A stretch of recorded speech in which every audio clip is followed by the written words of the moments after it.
Mr. Kashish. Mr. Kashish is an energy finance analyst and research associate at Institute for Energy Economics and Financial Analysis. He has worked in the Global Analytics Division of the Royal Bank of Scotland with a focus on regulatory policies.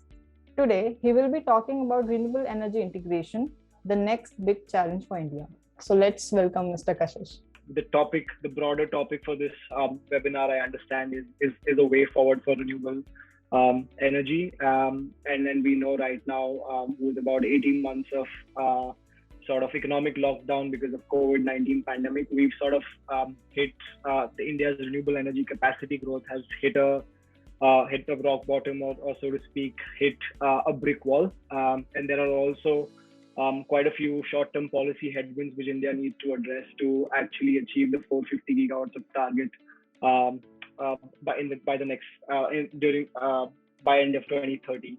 I wanted to focus actually about what are the challenges that we're going to face, in let's say 5 years or 7 years down the line, or at the end of 2030.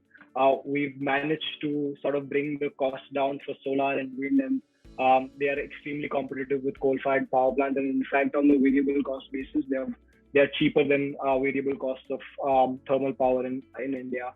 And that sort of price economics will ensure that there will be acceleration in capacity installments of India's renewable energy capacity. But the bigger concern is that the influx of these highly intermittent and variable renewable energy, how does India's grid respond to some of these challenges? So I wanted to take a case and take a leaf from other countries and other state level electricity markets to understand if this is possible, if we can actually integrate large scale variable renewables into the India's grid. So there are some of the examples are Germany, South Australia, California, where more than 30-40% of renewables are already playing a huge role in the generation mix of grids of these state level or country level electricity sectors. We are at about 10% of renewable penetration in India's grid at the moment. I'm talking aggregate annual numbers for FY 2021. So when we integrate about 450 gigawatts of renewable energy, the renewables will form 32% of our total generation mix by 2030. And it's going to pose huge challenges for the grid variability, the fluctuation in the frequency, and also there will be capacity constraints as India's electricity demand growth continues to grow, let's say at 5 or 6%. So in terms of this integration challenge, the classic dove curve challenge is the best illustration of how this challenge is going to unfold on India's grid, or how it has happened for other states like California or South Australia. So when during the evening peak hours, let's say after 4 o'clock or 5 o'clock, when we do not have ultra low cost solar available on the grid, our net load, which will comprise of thermal, nuclear, hydro, that will have to ramp up to actually meet the evening peak demand. And in the absence of batteries, these are the sources right now we have to serve the rising peak demand. And this sort of net load gets a curve of a duck's head, and that's why it's called a duck curve. So as I said, we right now have various options, including battery technologies, which are fast, accurate, and really fast to respond to some of these challenges. And across the globe, some of the utility scale battery developments are huge. So in terms of comparing these solutions, so let's say hard coal, lignite, gas, pumped hydro storage batteries, I just wanted to give a quick snapshot and flavor of how these technologies fare to respond to some of these challenges. So let's consider hard coal versus battery. So in terms of allowing variable renewables on the grid, sometimes thermal power will have to back down when we have abundance of solar power on the grid. The maximum or the minimum load thermal power or a coal-fired power plant can reach is 10% of its nameplate capacity. On the other hand, batteries could actually go to negative 100%. So it can actually offload its entire power in less than 1 second. And it's the flow of battery is actually bilateral, so it can at the same time absorb power if required from the grid and also dispatch 100% of its capacity on the grid, where it sort of is the game changer compared to all the other technologies that are at hand. And as I said, the accuracy and the speed at which batteries could respond to grid variability, frequency variability is just unparalleled. So let's talk about battery storage, and that sort of is my focus of this quick presentation, to actually address India's grid integration challenges. So let's look at some of the cost and financial impacts or financial nuances of grid scale batteries. So as I said, grids could operate to actually time shift solar and wind power to actually operate during the peak hours to sort of to shave off the peak demand, and at the same time it could operate as an excellent grid tool to manage the variability of voltage and frequency fluctuation.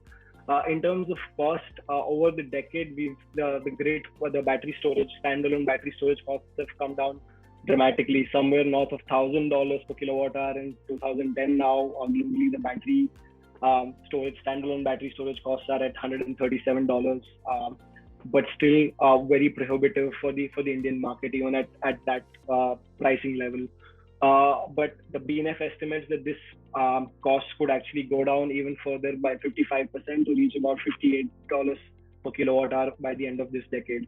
There's also an excellent study done by Lawrence in Berkeley Lab, where they sort of mapped the solar plus battery storage costs for India, and they predict that this could be as low as rupees 2.83 per kilowatt hour at the end of this decade, which is 30 to 40% lower than the pit-head coal-fired power plant tariffs that we have in India right now.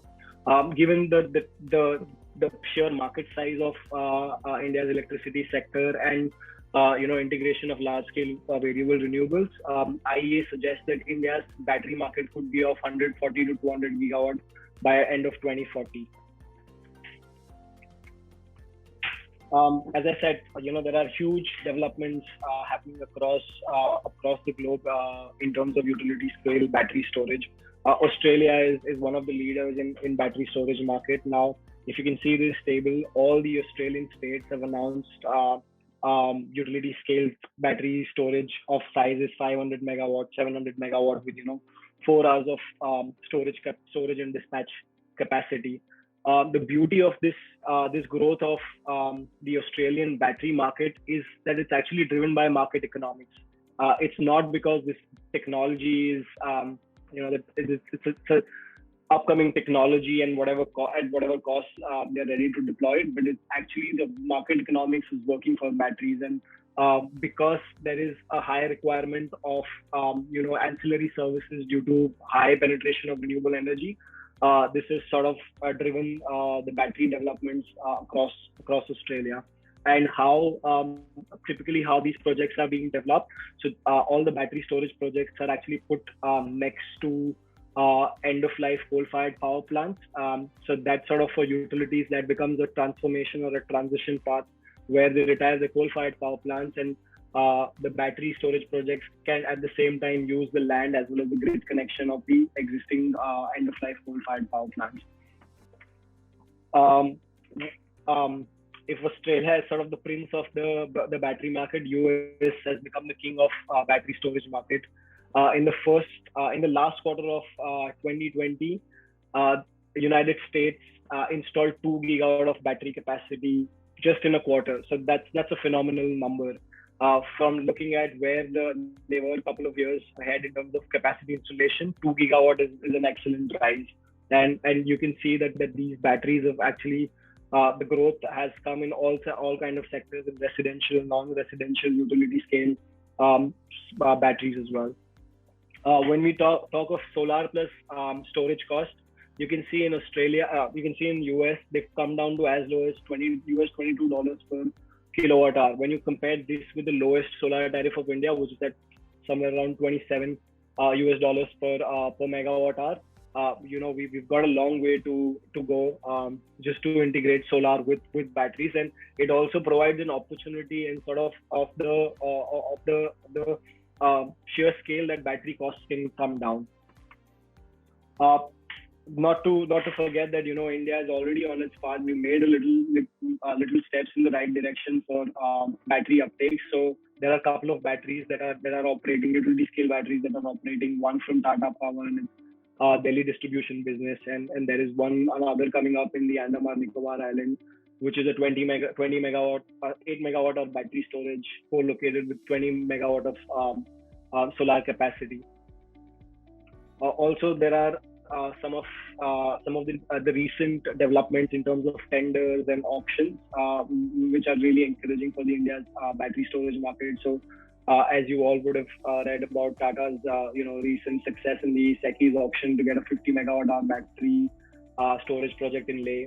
Then SECI and NTPC both have come up with 2,000 megawatt hour and 1,000 megawatt hour battery on energy storage system tenders. So these are all steps in the right direction. Right now, if we compare to other markets like US, Australia, China, Germany, we are a Mino at the moment in terms of battery storage.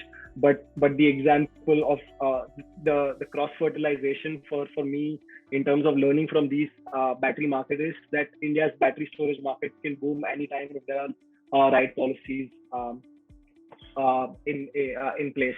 So I have, just to wrap up the presentation and leave my co-panelists as well as the listeners of this webinar with some thoughts to discuss. I have a few policy recommendations. So in terms of getting these expensive and important technology solution in the form of utility scale batteries or any other grid firming technologies, the key policy mechanism is the time of day pricing, which can incentivize and provide price signals for these expensive technologies. In my opinion, the market-based economic dispatch model that CERC has proposed that will come into play from next year, and also the formalization of frequency control and ancillary services market, they're all in the right direction. They would provide a time signaling, time of day of usage signaling for these expensive batteries, and to allow them various kind of revenue streams for the investors to actually have the confidence to invest this expensive technology into the Indian market. As I said, India's battery storage market can explode any time, just like it did in US and Australia in the last 12 to 18 months.